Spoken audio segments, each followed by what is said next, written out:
News at 12. The news at 5:30 starts right now.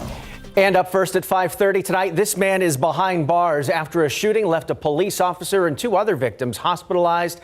Our Jonathan Cotto has been following the story and has the details on this scary incident in a Seguin neighborhood. A wild early morning in a normally quiet Seguin neighborhood, a Seguin police officer shot along with a woman and child, and all after a call for domestic trouble. It doesn't happen too often, but it does happen. This neighborhood is just like any other neighborhood, especially when it comes to domestic violence, because there's no control over that. And it was exactly reports of a domestic disturbance that led officers to this scene. Brisa Hernandez says she had just arrived at home when she and her brother heard shots after shots being fired. I was like, just close the door. I was like, don't, just stay inside or whatever. And I had looked outside and I had seen all the cops and I was like, it's something bad. The Seguin Police Department quickly taking to social media, alerting people in that area of the active situation and asking residents to shelter in place. Police say after arriving on scene, they found one of their own shot, they say, by 56-year-old Rodney Juarez. The same man, police say, also shot a woman and a child. Janie Hernandez says she's in shock and disbelief that this took place just feet away from her home. We were informed that an officer was shot. So for one of our officers to be shot, it's shocking because we don't have this here in Seguin. Seguin police say Juarez was arrested and is facing 3 counts of aggravated assault with a deadly weapon. The Seguin police officer as well as the 2 other victims were taken to San Antonio hospitals and are expected to be okay. This case remains under investigation. We'll update you as more information is made available. Reporting from Seguin, Jonathan Cotto, KSAT 12 News. Taking a look now at some developing stories we're following today. A man has been arrested after allegedly killing his own brother at a birthday party. San Antonio police say 28-year-old Angel Gonzalez stabbed and killed his brother at a birthday party earlier this month. He was arrested last night on the northeast side. According to the arrest affidavit, police were called to a stabbing in the 1700 block of Leal Street. When officers arrived, they found 30-year-old Isaac Aguilar with several stab wounds. Aguilar was taken to a nearby hospital where he died from his injuries. Gonzalez now being held in the Bexar County Jail on a $250,000 bond. Fort Hood officials are asking for the public's help locating this missing soldier. Fort Hood Emergency Services say Private First Class Jennifer Sewell was reported missing last Thursday. She was last seen leaving her on-post barracks around 4 p.m. on Thursday. Officials say her family has tried to contact her, but so far has been unsuccessful. She is described as being 5 feet 5 inches tall with brown hair and brown eyes. If you have any information, you can call the Fort Hood Police. Their number 254-288-1170. San Antonio police arresting a man after he chased a woman in a car and fired a gun at her. According to SAPD, this happened near the intersection of Southwest Military Drive and Berman around noon today. Witnesses said a car driving behind a woman when someone in that car got out and began shooting at her. This happened on McLaughlin Avenue. No one was hit by that gunfire, and San Antonio police tell us they are investigating several different locations in connection to this incident. We're trying to place all of this together as to what actually happened there at the scene, here at this scene, and a third scene where we uncovered 2 guns that we presume were ejected from that vehicle. Sergeant Davis goes on to say the 2 guns recovered were a large caliber rifle and a small handgun. He also says they do have a person in custody, but so far that person's identity and his charges have not yet been released. Police are searching for the man involved in an early morning aggravated assault that sent a man to the hospital. San Antonio police say it happened around 2:15 this morning at a family gathering on El Mio Drive near San Pedro Avenue. Officers say a man not related to that family got into a fight with another man at the party. Witnesses told police the man hit the victim in the head with a metal object and ran away. The victim was taken to University Hospital in serious condition. Police do believe alcohol was a factor in the assault. Republican gubernatorial candidate Allen West has been hospitalized now with COVID-19. West was hospitalized today, but he says he is, quote, doing great. He also says he is waiting on results for a chest x-ray. West and his wife were diagnosed with the virus after attending a fundraising event in Seabrook. Both of them have received monoclonal antibody treatments. The Republican candidate says he has not gotten the vaccine. He also says doctors are worried about the lowered level of oxygen saturation in his blood. It Was a busy week on Capitol Hill, from the discussions about the debt ceiling to the spending bill. But what does all of it mean for San Antonio? Two congressmen joined leading SA this morning to discuss the effects right here in the Alamo City. If this debt limit isn't increased, what we're going to see is a default, which will impact everybody. Last thing any of us want to see. We got to make sure we pay our debts, and because otherwise that's going to have a ripple effect from anybody that has any savings or mutual funds. That's going to be affecting every individual and not the country as a whole. You can watch the full interview with Congressman Gonzalez and Cuellar right now on KSAT.com.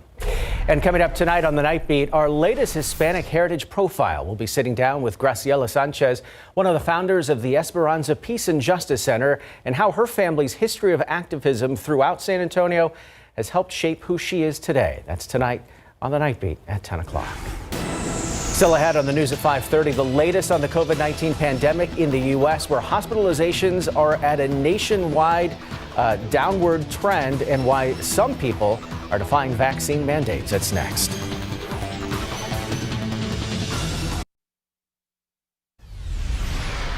Welcome back. Now to the latest on the coronavirus pandemic. Hospital admissions have been down nationally by an average of nearly 40% in the last month, with more Americans getting vaccinated. But some are defying vaccine mandates, even at the risk of losing their jobs. ABC's Rena Rohr has the latest. Get vaccinated or get fired. That's the decision many American workers are now facing.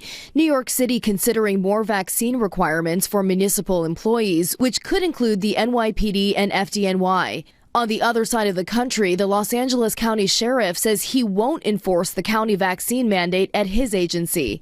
I don't want to be in a position to lose 5-10% of my workforce overnight on a vaccine mandate, while at the same time our bare bones with the funding effort. In Seattle, almost 300 sworn police officers still haven't submitted vaccination proof before the October 18th deadline, meaning they could be let go. The daily case average in the U.S. is down nearly 39% in the last month, with more Americans getting their shots. Experts say it is safe to trick or treat outdoors this Halloween, especially if vaccinated. Dr. Fauci on CNN's State of the Union. It's a very important part of the year for children. Go out there and enjoy Halloween as well as the other holidays that will be coming up. Some states are still seeing a rise in cases. ICUs in Utah overwhelmed. It's extremely rare that we get a patient that isn't here for COVID. The policy lab at Children's Hospital of Philadelphia warning infection rates could go up as we head into winter. Rena Roy, ABC News, New York. Outside with live cam, it is an unseasonably warm day, and I know you've noticed the humidity by now. First thing this morning, that air was very muggy, and it'll stay that way through the evening hours. So if you've got any last-minute errands to run this evening before the new work and school week, just know that humidity is not going anywhere. Today, the aquifer is up about half a foot, and in your pollen count, molds are moderate, ragweed is moderate as well. Now, we carry a chance of an isolated storm late tonight, but much better chances of rain kick in by the middle of the week. We'll talk about that and get you your forecast for the week ahead coming up.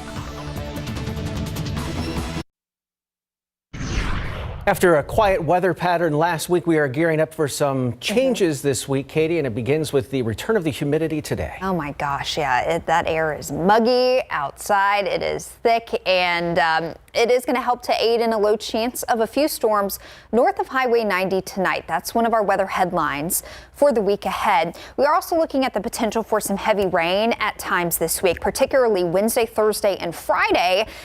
Just in time for a strong cold front to arrive Friday. Ooh, I just appeared there. It is spooky season. Not a ghost though, don't worry about it. Cooler, drier air on tap for next weekend. So this time next weekend, we could really be sitting pretty with a good fall-like feel to the air. That is not the case today.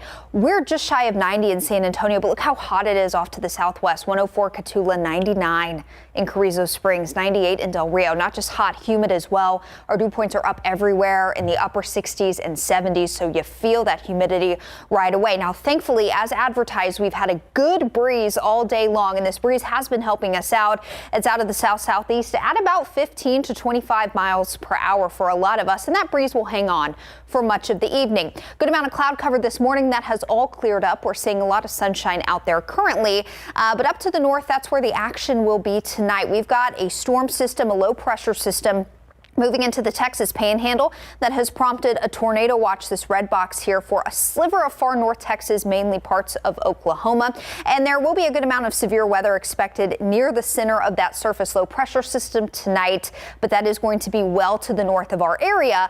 But we are going to carry a chance of some isolated storms as a weak cold front moves into the area tonight. So we're going to jump ahead to 10 p.m. If you're up in the hill country, anywhere from northern Valverde County to Rock Springs, Kerrville, Fredericksburg, from about 10 o'clock to midnight, you'll carry a chance of an isolated shower or thunderstorm. I can't rule out a strong storm or two, generally north of Highway 90, up closer to the Austin area. 10 p.m. to midnight for the hill country. As we get closer to midnight to about 2 a.m., there'll be a chance for an isolated storm for San Antonio and the I-35 corridor, 2 a.m. and beyond.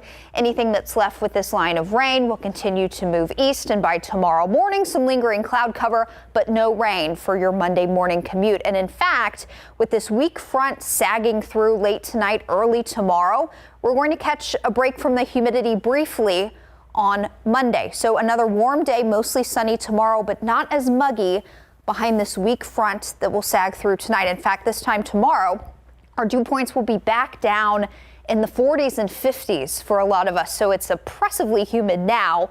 We'll catch a bit of a break tomorrow, but as soon as these dew point numbers fall, whiplash, they come right back up by Tuesday. By Tuesday, we're feeling like we are today. So we're going to do a little bit of a dance here over the next couple of days as far as our humidity is concerned. Now, when the humidity comes pouring back in Tuesday, we introduce much better chances of rain, especially by the middle of the week. We're looking at 3 days this week with the potential for some heavy rain at times. And it actually has a lot to do with Tropical Storm Pamela in the eastern Pacific Ocean. This tropical storm is expected to become a hurricane over the next few days. By Wednesday, it's making landfall in Mexico. By Thursday, the remnants of this tropical system are approaching Texas. So all of this moisture from this tropical system in the Pacific is going to get pulled into Texas, including our part of the state. And that is going to aid in our chances of some heavy rain Wednesday, Thursday, Friday. It's too soon to nail down specific timing for those days, but we will have likely periods of some heavy rain at times Wednesday through Friday this week. So keep that in mind. The rain chances hang around through the end of the week. Strong front moves through late Friday into the start of next weekend, and it'll be feeling a lot more like fall. But before we get to enjoy that, we are looking at some potentially heavy rain this week. A widespread 1 to 3 inches along and west of 35. We'll be honing down the more specific totals for you in the week ahead. But what I really just want you to keep in mind, we could see some heavy rain here at times, middle and back half of the week. And of course, we'll be here to keep you updated. But after that, look, highs in the upper 70s. Next weekend, low humidity. That's a lot more like it. Tim. A lot going on this week. Thank you, Katie. All right, Andrew, at the halfway point, UTSA Roadrunners are still unbeaten. Yeah, it seems like we've been saying this every week. They're just coming off one of the biggest wins in program history, multiple school records. When we come back, we'll break it all down for you and what it means. And are they ranked in the AP Top 25? They're getting close. We'll show you where they stand. Plus, Davis Mills plays well, but the Texans lose their 4th straight game. Got the highlights next.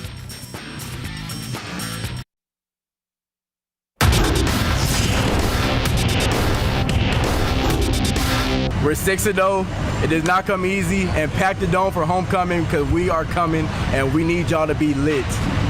Get ready, San Antonio. Your UTSA Roadrunners are coming home next week with the first 6-0 record in program history in big board sports. But first, Pro football coverage powered by Davis Law Firm. Davis Mills and the Texans are back at NRG Stadium this afternoon looking to snap a 3-game skid against the New England Patriots. And the game does start off really well. Mills slings it to Anthony Auclair for the 11-yard score, capping an 18-play, 79-yard drive that lasted 10 minutes. But Kaimi Fairbairn missed the extra point, so it's 6-0. After the Pats tie it up, Houston answers right back. 3rd and 2. Mills escapes the pocket, lets it fly for Chris Moore, who makes a great grab, stays in bounds, and turns on the Jets for a 67-yard touchdown. Wow, what a play. Texans led 15-9 at the break. Second half, Houston's defense makes a play. This time, Lonnie Johnson Jr. is there for the interception at the 44-yard line. The Texans get their second takeaway of the game, and this time the offense capitalizes. 2 plays later, some razzle-dazzle. Mills off the flea flicker, goes deep for Chris Conley, and he's got it in stride.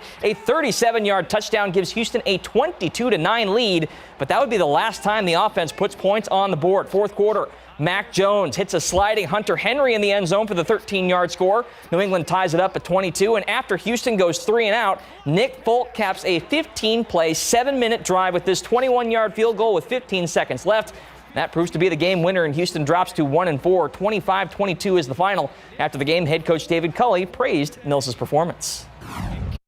Davis played well. The thing that Davis did today was Davis protected the football. He was very good in the pocket. He ran our offense very well. He knew going into the game that the most important thing for him to do was to be able to protect the football, and he did that today.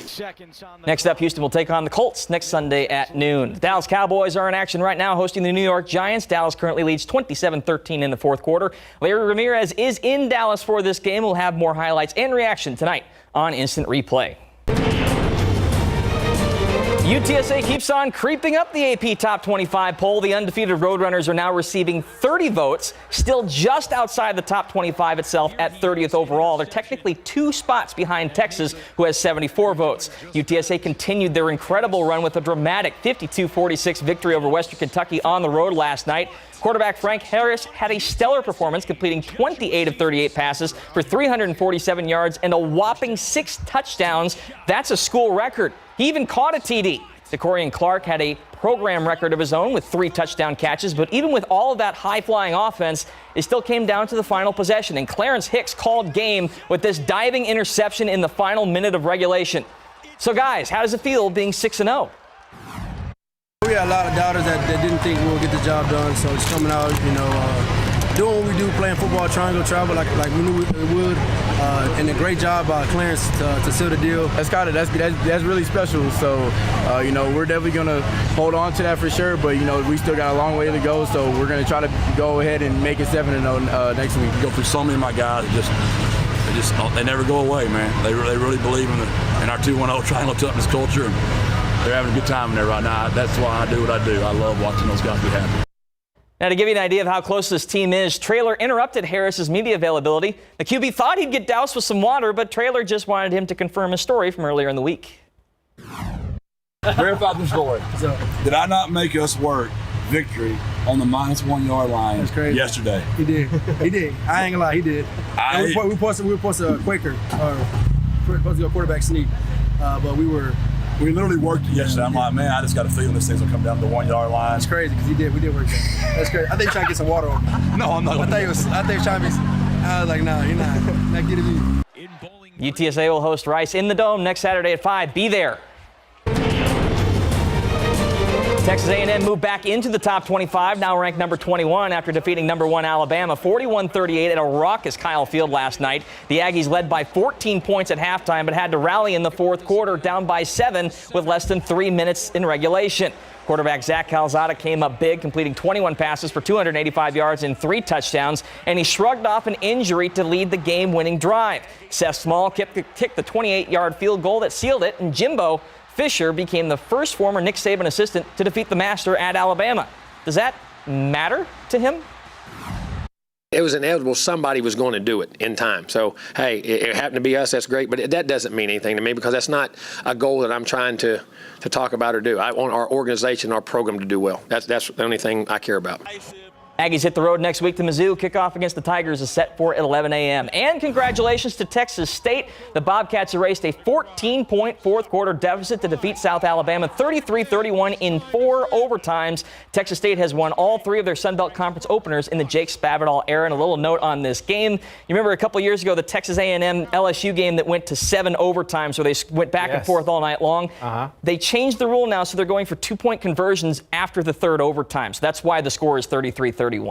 All right, now we know. Yeah. Congrats to them, and I bet there's a lot of tired people up there in College Station today. Yeah, a lot of tired people all over the country. Some great games yesterday. Great day for football. We'll be right back.